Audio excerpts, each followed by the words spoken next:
Fellow Toastmasters, our second speaker, Phil Brady. I want my old heart back. I want my old heart back, Phil Brady.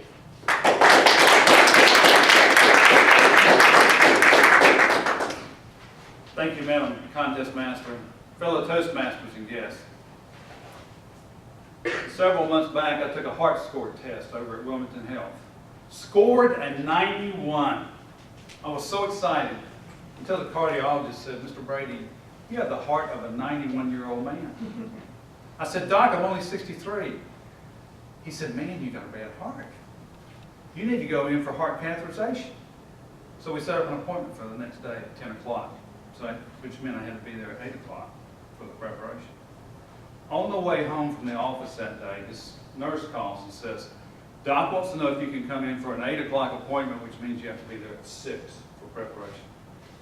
I said, "Sure, that's fine." He said, she said, "You'll really be helping the doc out. He wants to go to a funeral for one of his patients later that morning." I said, "A funeral for one of his patients? Not feeling a lot of confidence here, Doc." The next morning, I stepped into the heart center at 6 a.m. There was no one there. Let me rephrase that. I was the only heartbeat in the heart center, and apparently mine's just a murmur. Well, they did the catheterization. They ran a wire up into my heart, cleaned out a bunch of plaque, threw in a few stents, increased blood flow to my heart muscle, increased oxygen to my brain. I am not happy with the results. All this increased blood flow to my brain has changed me in ways that I don't like. I walked into the heart center with a hardened, conservative heart and walked out a bleeding heart liberal. It's true. On the way home, I had my wife pull the car over to the side of the road, walked out into the tall grass, pulled up a faded Bernie Sanders for President sign, took it home, planted it in my front yard, and slapped an "I'm ready for Hillary" bumper sticker on it. I had to sleep in the front yard in a lawn chair with a water hose, keep the neighbors from burning my house down.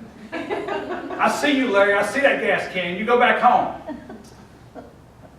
I used to sit around with my buddies on a Saturday afternoon drinking a case of beer and commenting how if you turn the Pabst Blue Ribbon can sideways, it looks more and more like the Confederate battle flag.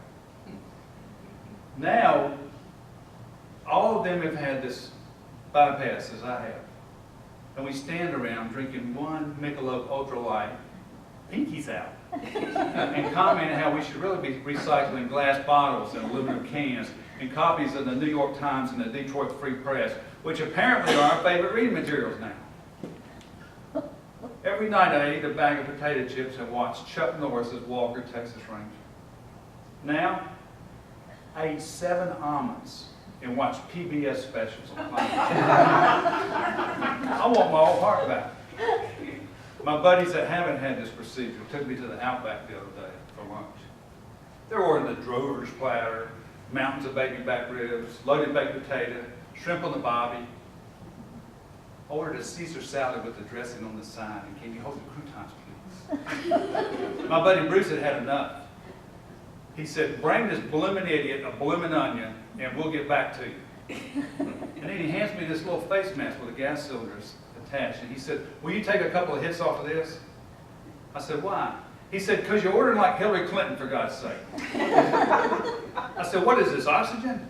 He said, "No, it's not oxygen." He said, "You've got enough oxygen in your brain already." He said, "That's CO2 with just a smidge of carbon monoxide." I took about 4 hits off the gas. I'm ordering the biggest steak they've got. And I said, "I want it rare." The waitress said, "How rare do you want it?" I said, "How rare do I want it?"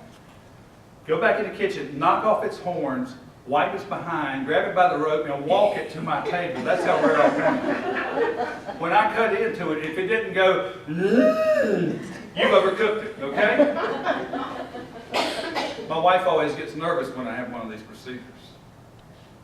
I don't know why. I've got enough life insurance that she could live a very comfortable life. But not so much that I have to sleep with one eye open at night. What was that? Who's there? Wish I hadn't turned all my guns in now. So I try to make it fun for her. I try to do something to just kind of take her mind off of it. So as they take me upstairs for one of the procedures, I begin texting her. The nurses are trying to kill me. The nurses are trying to kill me.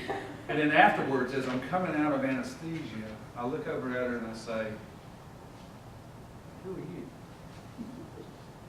She doesn't think that's funny, but now it's kind of our code that I'm okay. I recently got her to participate in one of my little shenanigans. This last time I'm laying up in recovery, she's standing by the head of the bed. We're talking, and I can hear my sister out in the hallway wanting to know which room Phil Brady is in. I grabbed a pillow and handed it to my wife. I said, "Quick, put this over my face when she comes in." This did not turn out well. As my sister comes in the door, I'm letting out a muffled scream and flailing my arms and legs. And I hear my sister say, "Stop!" My sister runs to the head of the bed, furiously begins to pull all the plugs from the outlets and say, "Let me turn the alarms off first."